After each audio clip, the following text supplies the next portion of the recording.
Well, welcome to Focus Today. I'm your host, Perry Atkinson, and what a delight to have with us today a very special lady. It's been quite a while since I've had her on the program, and had the opportunity to bump into her a couple of times at the NRB, and I'm sure you've heard of her. June Hunt's with us today.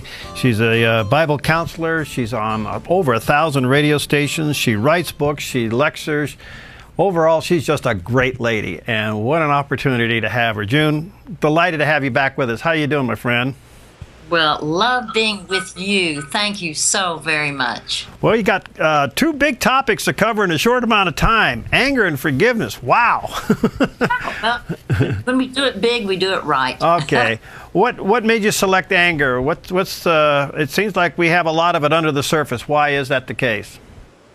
You know, it's interesting. It's a great question because many people do not realize of every topic that we have, 100 topics, this is the #1 most requested topic, meaning people continue to order materials from us. They want help in this area, and it's been #1 for years and years in all of our ministry. And even if I don't speak on it, and in fact I used to never speak on it, and yet still it was always #1 at our ministry. And so clearly it's confusing because we see don't have anger, and then we see be angry but do not sin. Right. And so there are some real issues to understand, and there are issues that actually can be resolved and people can get set free. Well, you compare it to fire. Why is that? Well, there are numerous scriptures like, do not make friends with a hot-tempered man. Do not associate with one easily angered. That's Proverbs 22:24. And we see that a hot-tempered man commits many sins. So the Bible uses that concept of hot, heat. In fact, it's interesting when you look at the Hebrew word af, for anger, it means literally nose. It's like there's a Hebrew idiom, long of face, short of face. The short face, it's the concept of fire coming out of the nostrils. Wow. And so the Bible intends us to understand that anger can be quite dangerous. All right. Now, underneath all of this, what do you think is the cause of anger? I've heard it all kinds of things, but it appears to me the root cause is injustice, or at least perceived injustice. Is that correct? There are 4 causes, and they have nothing to do with you being a redhead or you being Irish or something like that.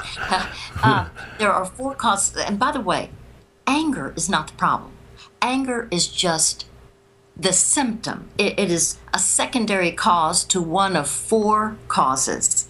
And my suggestion is for every listener to write these down, because you're going to be able to help other people. If you get this, you can help other people get free of, at times, them having anger out of control.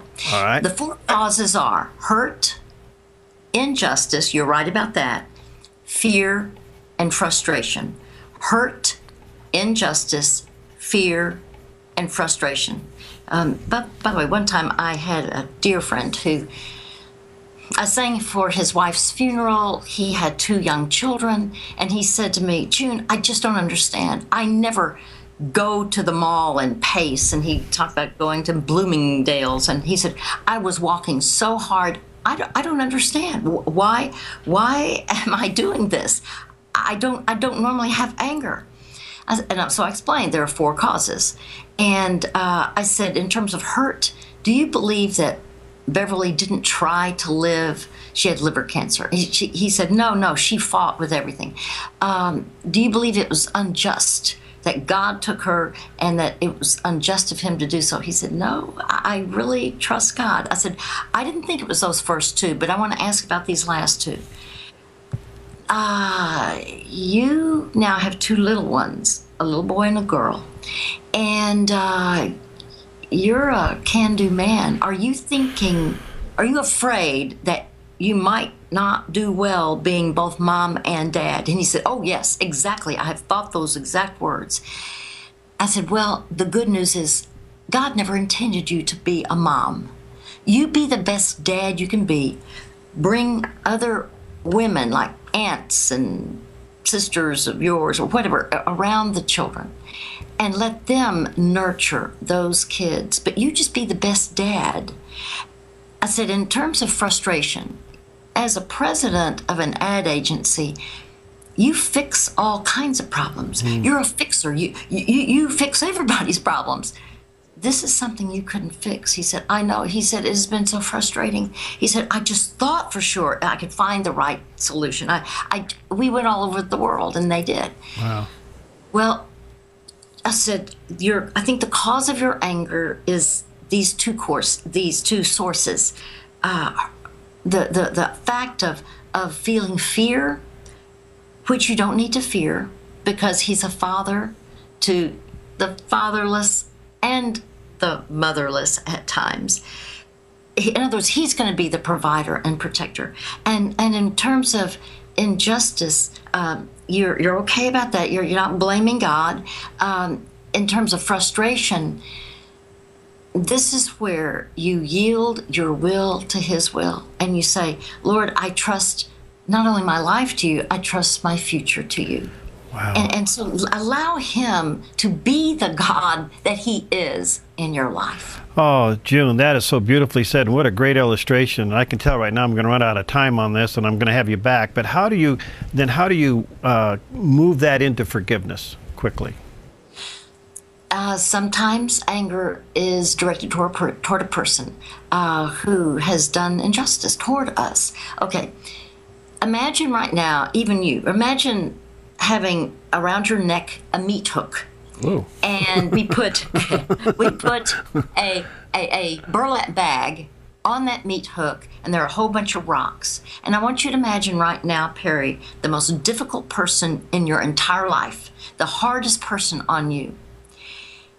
Now, if I were to ask you, tell me about this person, when you would tell me one thing after another, I would put these heavy, heavy rocks, these little boulders, bigger boulders of bitterness inside that burlap bag. And after a while, it weighs about 70 to 100 pounds. What would it be like for you, Perry, to carry for the rest of your life 70 pounds around your neck? Wow.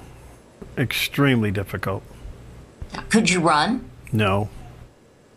Do you think it could affect your posture? No question. Yeah, God never intended you to carry that kind of weight. So what he tells us to do, the Bible says, bear with each other and forgive whatever grievance you have against one another. Forgive as the Lord forgave you. By the way, this has nothing to do with fairness, has nothing to do with rightness. In fact, when we forgive, it's not because it's fair. It's not because it's deserved. You literally are releasing all that pain into the hands of your loving God, and you release that person into the hands of God, and you entrust your life to the Lord and your future to him. June, you're an inspiration and delight. How can people get a hold of your material? hopefortheheart.org, hopefortheheart.org, or call 1-800-488-HOPE. That's 1-800-488 and the letters HOPE 4673, or go to your local Christian bookstore or Amazon. Yeah, you're all over the bookshelves. Okay, hurt, injustice, fear, and frustration. And I wrote those down, and I'm going to have you back because I really wanted you to get into the forgiveness a little deeper, because I really think that is the key to what God wants in our life, and that is peace, if we learn how to forgive. Absolutely. Well, you're an inspiration and delight. Thank you. Good to see you again. By the way, you're looking great. Thank you so much. Great to talk with you, Perry. All right, God bless. All right, we'll be right back. Hi, I'm Paulina, and I work at theDove TV. Did you know that when you support theDove TV, you have a profound impact, not only in our community, but around the world? It's your continued support that takes the inspiration and hope in the programs we produce and makes them available to the thousands of people who are watching these videos online every week. Help bring encouragement and hope to our valley and beyond by making a secure online donation today at our website, theDove.us.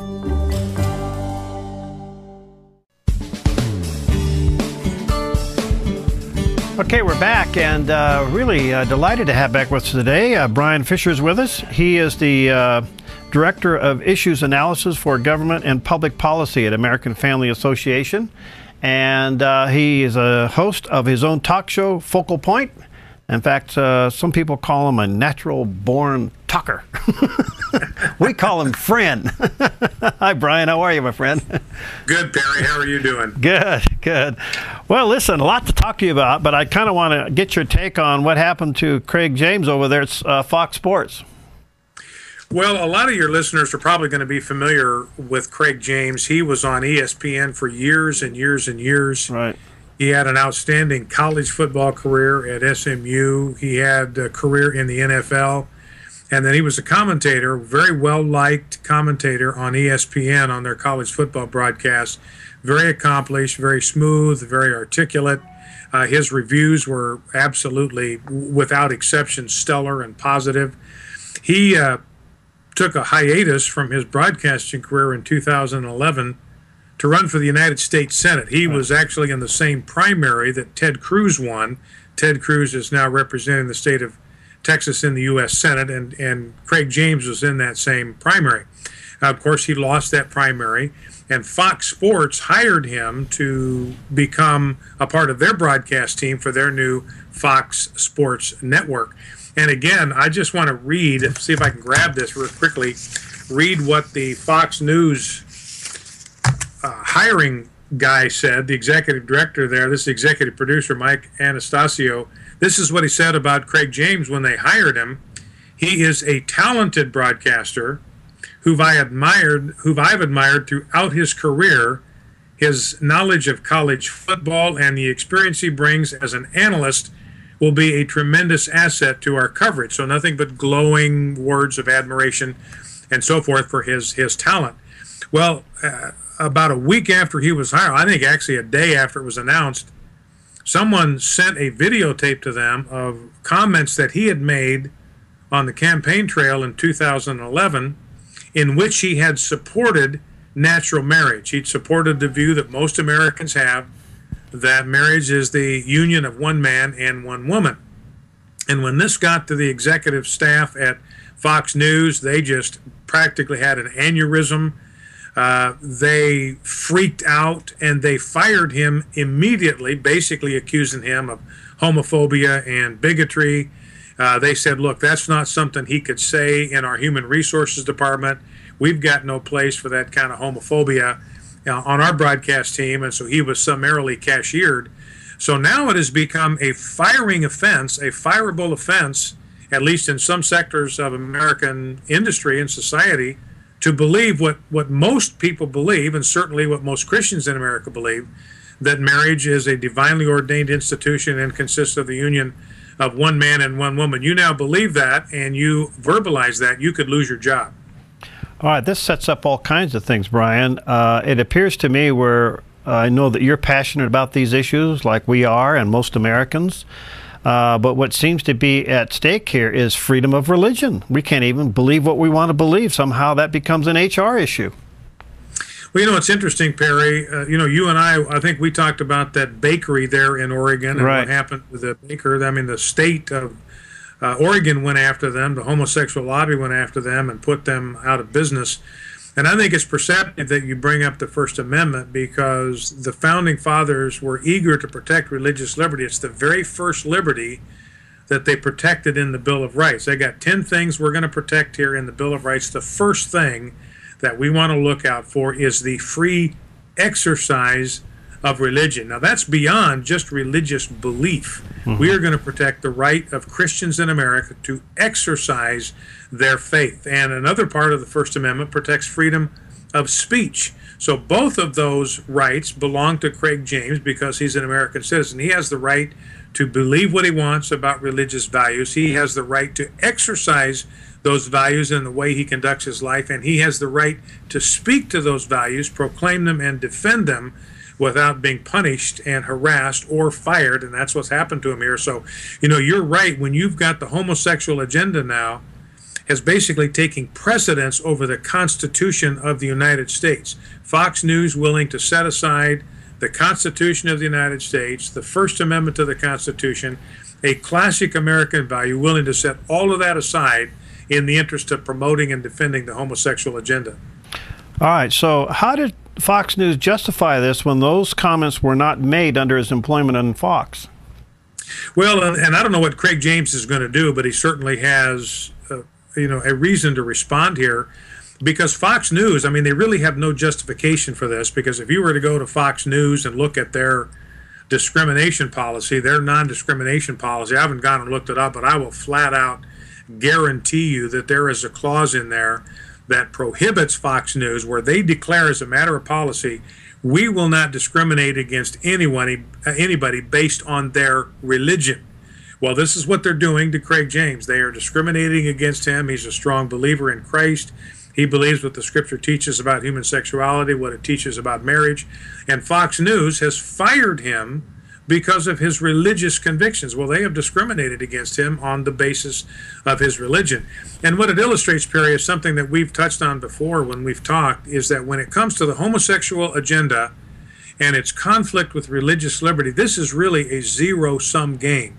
If the homosexual agenda advances in any way, religious liberty retreats. Every advance of the homosexual agenda comes at the expense of religious liberty. And I think that's why it's very, very important for those of us that share these values to defend them, because there isn't any way to make concessions to the homosexual lobby or the homosexual agenda. There's no way to capitulate there, because every piece of turf that they take comes out of the turf that used to belong to religious liberty in America.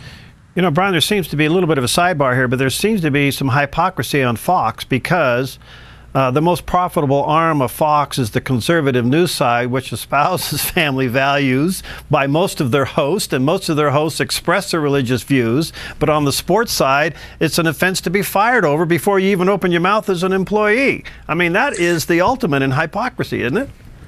Well, it certainly is, and it's just kind of absurd to make this a hiring or firing offense, you know, because Fox Sports at other times, for instance, they've done features on Tim Tebow, for instance, as a football player, where he's given the opportunity without any kind of restriction or punishment or intimidation or harassment. He's allowed to express his religious convictions freely, and Fox News has participated in that. I mean, Fox Sports has said admiring things about Tim Tebow for his courage of his convictions, his willingness to stand for what he believes, and yet inside their own studio, they're going to cut somebody off at the knees for believing and verbalizing exactly the same thing that Tim Tebow, as a Heisman Trophy winner, has verbalized. You're right, there's a double standard there, and it's absolute hypocrisy.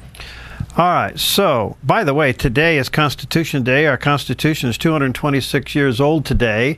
I would recommend, as Americans, we go read the Constitution Day, especially as it relates to religious freedom. Yeah.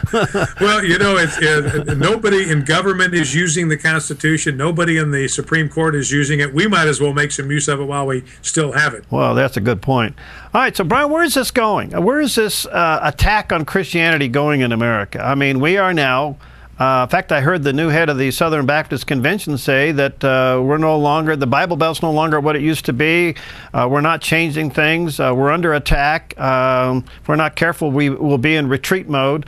This homosexual agenda, as you're saying, is coming at the cost of religious freedom. Where is this thing going, in your opinion, Brian? Well, I believe where it's going, Perry, is going to all depend on how the church responds. If the church stands tall, if it stands strong, if we have the pulpits, as de Tocqueville observed, if our pulpits are aflame with righteousness, if we have pastors who will open the Word of God, who will declare unapologetically and without wavering the truth that God declares about human sexuality. You know, I just read in the Psalms the other day where God is exalted above all things, His name and His word. So God says, look, of the two things that are at the top of the pyramid, of things that I honor, the things that I exalt, my name is number one and my word is number two. So if the Christian church, there are enough believers, evangelical believers in America, that government couldn't get away with this kind of blatant bigotry, this religious discrimination unless the evangelical church is simply silent and doesn't exercise its spiritual and societal and constitutional muscle. So I think that's really going to be the issue, is whether the church is going to wake up in time to kind of put a stop to this thing. You know, it's interesting. I've always wondered, Perry, or have wondered for some time, when is American people just going to say, look, we've had enough of having this homosexual agenda just shoved down our throats and pushed on us. It's interesting that Dallas has got a gay pride parade, and the city council in Dallas and the police force there has said, look, this year we are going to crack down on lewdness and public nudity. The stuff you've been able to get away with in this gay pride parade in years past, that's over. We've got an ordinance that prohibits public displays of lewdness, public displays of nudity, simulated sex stuff. We've got ordinances that prohibit all that, and this year, for the first time, they are going to crack down on that. So we may be getting to a point where the American people are going to say, look, we have given about as much ground as we're going to give, and it's time for us to start pushing back against this tide of perversity. All right. Is there anything that the Christian community can do for Greg James? I mean, he probably doesn't want to work for Fox now, but on the other hand, he's been discriminated against, and it is a reflection on all of us. Well, it certainly is, and I think it's important that we make our voices heard. And again, I wouldn't want to make life more difficult for Greg James than it already is. You know, he's going to probably have a very difficult time getting another job in sports broadcasting. Despite his ability, he's being discriminated against. It's blatant bigotry, it's heterophobia, it's Christophobia, and he's the victim of that. And, you know, it may be a case where the more noise we make toward possible employers, the more difficulty we could create for Craig James. So we want to be careful about doing that. And but I do believe where we have opportunity, where we can do so to protect these values, we ought to do that, and we ought to weigh in. You know, and we have a website, afa.net. We've talked about this before, Perry. We have action alerts that we send out once or twice a week to people who share our values, give them an opportunity to express their point of view, to weigh in on issues of religious liberty and the homosexual agenda, because we know that matters to people. So we encourage people to go to afa.net, get these action alerts, and then take action when you have opportunity. And I think in that way we can collectively make our voices heard and start pushing back against this tide of darkness that threatens to overwhelm us. All right, Brian, let me take a quick break here. I'll come back to you. And again, that website is afa.net. Let me tell you, it is a terrific resource, and support them in all of their efforts. But if you want a lot of information that Brian is sharing with us today, afa.net. We'll be right back. Hi, I'm Daniel, and I work at theDove TV. You know, compared to Portland, Seattle, and LA, Medford might be considered a small market. But at theDove, we're excited about the opportunity to make a big impact right here in our community. And you help make that happen. Did you know that more than 90% of our income comes from people like you? You can help us now by making a secure online donation at our website, thedove.us, or by phoning 541-776-5368.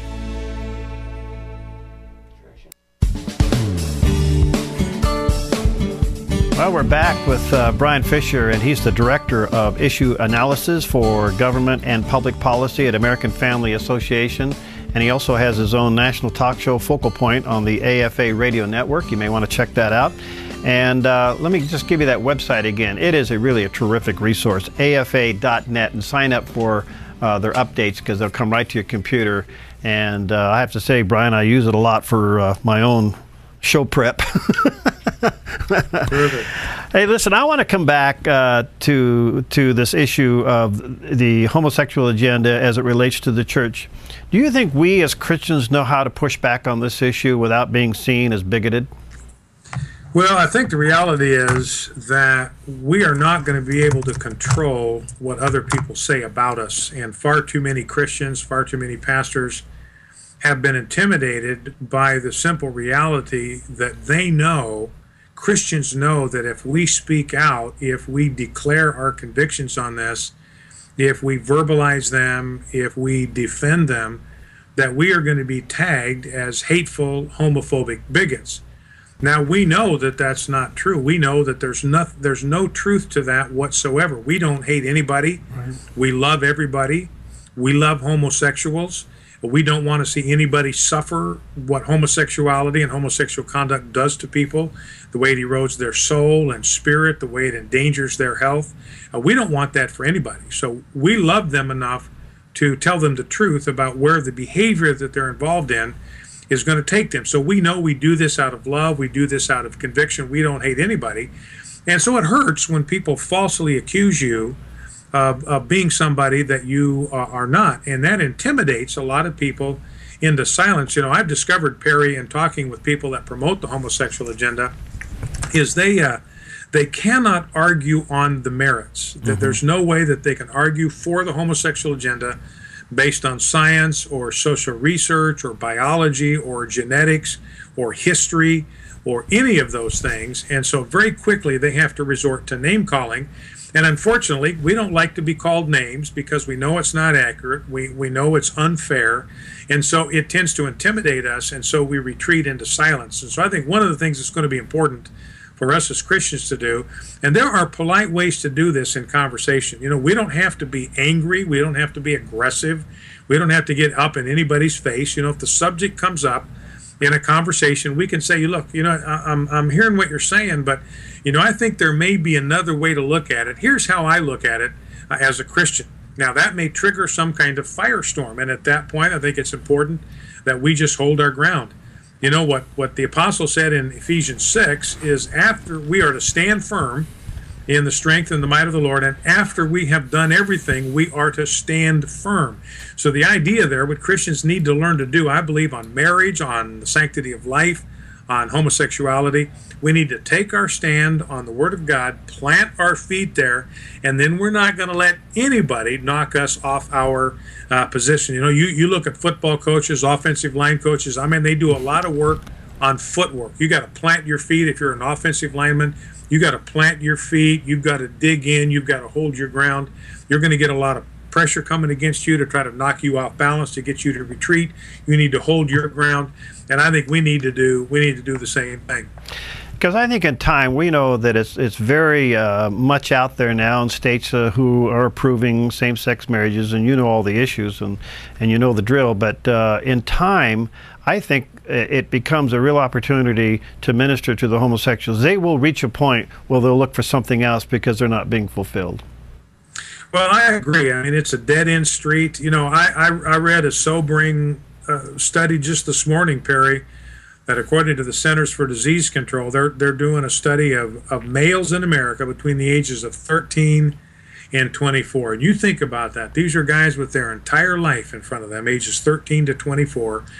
And of all of the 13 to 24-year-old males in America that have HIV, 94 to 95% of them contracted that through having sex with other males. These are 13 to 24 years old. So we know, and we know according to what the CDC tells us, what HIV does. It leads to AIDS. It leads to all kinds of illnesses and diseases. It can shorten lifespans by 8 to 20 years. We don't want to see that happen to anybody. We want these young males, 13 to 24, we want them to live full lives, happy lives, satisfying lives. We want for them to redirect their sexual energy toward marriage so they can know the joys of marriage, they can know the joys of children and family. So this is a fight we don't want to give up because it's not just about us. You know, what you said, Perry, I think, you know, you have a 13 to 24-year-old male. He begins to realize the consequences of the behavior he's indulging in. Right. What he might remember is the people that loved him enough to warn him about this, that loved him enough to tell him the truth about where this could lead, and maybe he will turn back to them for some kind of counsel and direction at that point. All right, I want to turn your attention to another subject quickly, Brian, and I appreciate your time. I value it greatly. I want to go to the subject of pluralism, and in particular, it seems that our president seems to be more pro-Islamic than he is pro-Christian, and that's setting up a very difficult argument, and one that I don't know if we're doing well with either. How should we respond to this when there is a religion out there, or at least it's been given the title of a religion? I think it started as a philosophy, but nevertheless, that wants us dead? How do we respond to this? Well, I think what we need to understand about the nature of Islam is Islam as a religion. I'm not talking about individual Muslims now as individuals, because we know that most Muslims in America do not want to destroy us. They just want to live here. They want to make a living. They want to provide for their families. That's true of most Muslims that live in the United States. But there is a lethal minority that believe what their religion teaches them. I mean, Islam is a religion of war. It is a religion of death. It is a religion of violence. And I think we have been naive in America not to recognize that about the nature of Islam. Even George Bush, who I respect greatly, referred to Islam itself as a religion of peace. Well, the reality is, Perry, it's not. And you can look around the world. Everywhere where the religion of Islam is in the ascendancy, you see no protection for basic civil rights that we take for granted: freedom of religion, freedom of speech, freedom of association, treatment for women. They're treated dismally and shabbily and brutally often in Islamic cultures. It's not a benign alternative to Christianity. So I think, number one, we need to wake up and recognize that Islam really is at war with Christianity. It's at war with Christ. It's a counterfeit alternative to Christianity. And you look at the Muslim Brotherhood, and President Obama has been very friendly toward the Muslim Brotherhood. He just promoted a member of the Muslim Brotherhood to a position in the Homeland Security Advisory Council. And we know from documents that the Muslim Brotherhood itself produced in 1991 that their stated goal in North America, that's where you and I live, Perry, and our listeners live, right, their stated goal is to eliminate and to destroy Western civilization. They want to sabotage our miserable house from within by infiltrating the levers of power in government and then using that to repress Christianity and to exalt and protect Islam. So I think number one is we just have to be aware that Islam is not a benign alternative to Christianity. Well, and we're aware of what you just mentioned about the Muslim Brotherhood being promoted in Homeland Security and other appointments within this administration, but we don't seem to be talking about this or pushing back on this. I don't know, to me, Brian, it's a big subject, and I know we can't cover it in the short time here, but it seems to me that Christians are so overwhelmed with life that they can't push back in the areas that we're now fighting socially. I mean, I saw a survey the other day that 85% of the Christians that sit in a pew today are either confused or hurting and frustrated. Well, if the world's looking in and say, well, you guys got the same problems I got, you know, I'm not really interested. But it does seem like the Christian community is overwhelmed with all of this stuff, and where do they begin to push back? So it appears to me that God is allowing us to be squeezed back into a relationship with Him that can't be shaken. Well, that's exactly right. And we know from the scriptures that that adversity and difficulty and distress in life, that's God's method to purify us. That's where the impurities in our lives are kind of flushed to the surface, so God can sweep them away until He can see His reflection in the crucible where that silver is being refined and purified. So there is a purpose for all of those things. And, you know, when it comes to doing the pushback, Perry, I think we just do it where we can, where we have opportunity. Right. I don't think we need to go out looking for fights, but if the subject of Islam comes up in a conversation, then there's an opportunity for us firmly and gently and kindly and courteously to express the truth about the dangers and hazards of Islam and how it compares and how Christianity is truly a superior religion. So we don't have to go looking for fights, but when one comes to us, I think we need to be prepared to defend and verbally proclaim and defend the truth. Well, Brian, you are an inspiration, my friend, and thanks for what you guys do. And again, people can go to afa.net and make available to them all the resources there at AFA. When's your show on? What time of day do you broadcast? My show airs from 1 to 3 o'clock Central Time, so that would be like 11 to 1, I guess, out there in your part of the world. And if you don't live in a city that has one of our network stations, we have audio and video streaming available at AFR, that's American Family Radio, AFR.net. They go to AFR.net, they can access the program, both audio and video streaming. You're the man. Well, thank you, Perry. It's good to be on. Thanks for having me on. I always enjoy chatting with you. All right, God bless. See you soon. All right, we'll be right back. You. God bless you, Perry. Hi, I'm Paula, and I work at theDove TV. Every day we get letters and emails from people who've been encouraged, blessed, and challenged by the programs on the Dove TV. But we couldn't do it without you. Did you know that more than 90% of our income comes from people like you? You can help us continue to bring inspiration and hope to our community by making a secure online donation at our website, thedove.us, or call us at 541-776-5368. Okay, we are back, and in the studio with me, my good buddy, Bud Amundsen's with us, and he heads up the YFC, Youth for Christ, here in Southern Oregon. One of their fun events they do throughout the year is an online auction. It's true. I think it's cool because nobody has to go anywhere. Just go to your computer. I know. You can, you know, be at a fundraiser in your slippers. Yeah. All right. So tell us about it. You got it coming up when? It's September 24th through October 4th, or 7th, actually. Okay.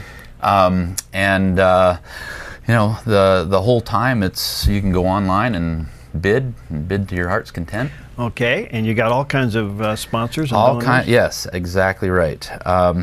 Except, I guess, let me back up for a minute because nobody cares about the auction. Yeah. You know, it's just... It's what it's for. Yeah, exactly. Yeah. You know, I mean, the details are there, but the reality is it's about the kids that are in desperate need of, you know, adult care, interaction, and the hope found in Jesus.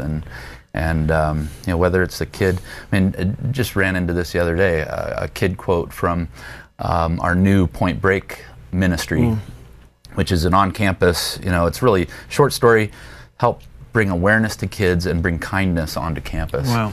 And, you know, a kid in a small group there just shares, you know, my mom told me that I'm the reason that she does drugs. Really? And so, you know, how do you recover from that, you know? Whoa. And so whether it's a kid like that or kids that have a couple kids involved at one of the youth centers, they just lost their mom to cancer, you know, you can't simply tell kids in those situations that, oh, Jesus loves you. Yeah. Right. You know? Yeah. They can't feel that. They can't see that. And so it takes somebody walking alongside them, sharing that hope, sharing what God has done for them in their own life. And that's what it really is all about, folks. These whether it's an auction or a golf tournament or whatever, those are tools to get the tools to do what they do. You have the Campus Life Clubs, the new City Life Community Center, which is under construction. It's true. It's just beautiful. HATS, which is helping a team succeed, which is just an incredible outreach. That's been going on for quite a while. That's a mentoring ministry. It's 17, 18 years that we've been mentoring. You got Matt over there in the Juvenile Justice Ministries. I hear the stories from Matt. I don't know how he can sleep at night. No, it's true. You know, I really don't. Some of the stories you hear about these kids that are in these juvenile justice centers. Then your Point Break workshop, that's what you just mentioned that's going on, and the Teen Mom Mentoring, and that is for teen moms, right? That is, and you know, there's plenty of them out there, and it's group mentoring. We have weekly meetings where those gals come and connect with some ladies that love them, care for them, and give them not only the gospel, but also practical help in terms of, you know, how do I deal with my child when he's crying and won't stop crying, and, you know, those things that an adolescent isn't prepared to handle. Well, I can't say enough about what they do, and then Bud and Kevin from Hearts with a Mission have seen the value of bringing these ministries in a more cohesive position and blending them together so that literally no kid falls through the crack from whether they're homeless all the way through high school. You've got all the bases covered, and that's being wrapped up in what they call the City Life Community Center. And we've been telling you about that, but that's going on really well. You're building a building that allows for all of these ministries to be housed in. I guess your administration will be upstairs. Correct. But you also have, tell us about the City Life Center. Yeah, it's really, you know, Youth for Christ traditionally has worked with kids focused on a campus. Well, this is ministry focused on a neighborhood. And so we're right down there, Edward Street, right off of Riverside, and you know, behind our area there is just an area of our town that's really kind of been forgotten. And you drive through there and you just see the need. And so, instead of being focused on a school, we're there focusing on the kids in that neighborhood. And the reality is many of the kids in those at-risk, tough neighborhoods, they don't grow up and go away. They don't go to college. And so really city life is all about developing indigenous leaders. And so, sharing the gospel, bringing kids to an authentic relationship with Jesus Christ, and seeing those kids grow up, mature, and pour right back into the community to lead the next generation. All right, so one of the things that they do to ask you to help is to get involved in something that you can benefit from. It's called the Homecoming Online Auction, and it's going to be online between the 24th through of this month through the 7th. So that goes on for what, a good week? Yep, actually 2 weeks. 2 weeks. Yeah, Yep. 2 weeks. Okay. There's a picture of those watching on the Dove TV of the website, and then you can go in and click on the actual Homecoming Online Auction, and there's a bunch of items there, right? Yeah. That have been doing. You got any idea what's going on there? Yes, I do, and I am not so good at just keeping all that in my mind, but we've got fishing trips, and we've got overnight stays at different bed and breakfasts around town. Just picked up some gift certificates that'll be tied in with some overnight stays from Jacksonville Inn. We've got everything from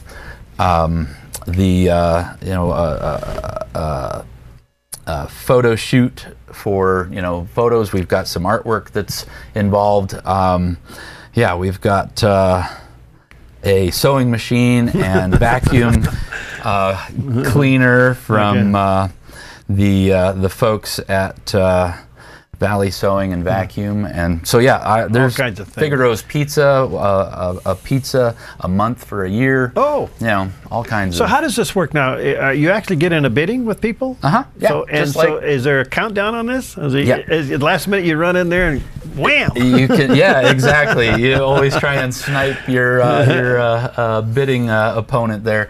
But just like eBay, you go online and you see what's there, and you bid the item you want, and then somebody comes along. You got to keep watching it. You can get notifications and that sort of stuff to keep track, and the beauty of it. Here's what's really amazing about it. One, don't have to go to an event and one more thing out of your schedule. You can do it at 2 in the morning if you had to. But also gives our sponsors, Southern Oregon Subaru, Volvo Mitsubishi, they've been huge in this. We've got Northwest Retirement Plans and Ventana Wellness, and folks that are sponsors, and they get exposure to their businesses through website links, and we see folks getting connecting with those organizations through the online links. Well, the website is roguevalleyYFC.org, and then when you're there, you can click on the online auction page and go from there. So it's called the roguevalleyYFC.org. That's the website. You can. All the items are posted there now. By the way, and items will be showing up over time. Yeah, there'll be more, so keep checking on it. Go in there. And the Dove is going to donate $1,000 in advertising. That's right. You could buy, for $5, you can get $1,000 of advertising. Does that make you feel Perry? But anyway, here's the deal. It's a win-win because you get the items, the companies get the exposure, and you get the tax deduction, and you're going to help YFC with all these projects they do to reach kids, and that's the bottom line. That's what it's all about. Yes. It's touching the lives of kids, but there's a huge list of things. But I can see your laptop. I'm kind of overwhelmed with the list of all the things. All the things that are on there. So check it out, roguevalleyYFC.org, and then click on the Homecoming Online Auction. And you're going to have a couple weeks to deal with it. Now, most of the stuff's up there now, and it's not the 24th yet, so you got some time left before you have to really get started. So you can't do any bidding yet, right? No. Not until the 24th. But you can kind of peruse through You can peruse through all the different items and kind of get a picture of what you want to well, support them. I can't say enough with what Bud and his team does. And again, I would also want to say to Greg and Chris Sorensen, thank you for being the main sponsor on this out there at Southern Oregon Subaru, Volvo, Mitsubishi. They're just grand people and supporting Christian work around Southern Oregon. So thank you, Greg and Chris, for doing that. Back to the City Life. You're in the middle of the construction. You hope you'll be in your offices are going to be moved over there. Hearts with the Missions office is going to be moved over there. So you guys are combining all of that. You're hoping November, December? End of November is our hope. Yeah. Okay. Where hopefully we can move before holidays really get rolling. So, yeah. Well, it's an amazing project, and I just really can't say enough about this neighborhood outreach, because folks, I wish if Bud started unloading on the stories, there wouldn't be a dry eye in the house. But it's a calling. It's a calling. I see what you do. I see what you do, Bud. I see what Kevin does. And your whole team, and those who work in all the various programs that you have. It's a call. You have to be called of God to go in there and help these kids. And you know what? It takes more than anything else. It takes time. It does. More than anything else, it just takes time. It takes effort and time. On the other side of that, though, that need has produced an open door in the lives of kids. I don't know that we've seen it in a generation, maybe a couple generations, in terms of the openness. Just because kids are hurting, they're abandoned, and are they ever? The church has this opportunity, but it takes getting up, getting involved, and building a relationship, and that's hard. It takes a lot of work. Well, let me also say, because I know he won't say it, but I'll say it, and that is, if you feel tugged to the Lord to work with them, they can always use volunteers, especially in the mentoring department. Give Bud a call over there at YFC and his team, and offer your time. You can maybe give up a couple hours a month, that's all, and you'd be involved in a young person's life, and you'll change their life forever. But right now, the Homecoming online auction, it's online at the RogueValleyYFC.org website. Go there, start checking it out. Coming up on the 24th, you can start outbidding the other guy. And there's some great items in there, and check it out. Thank you, Bud.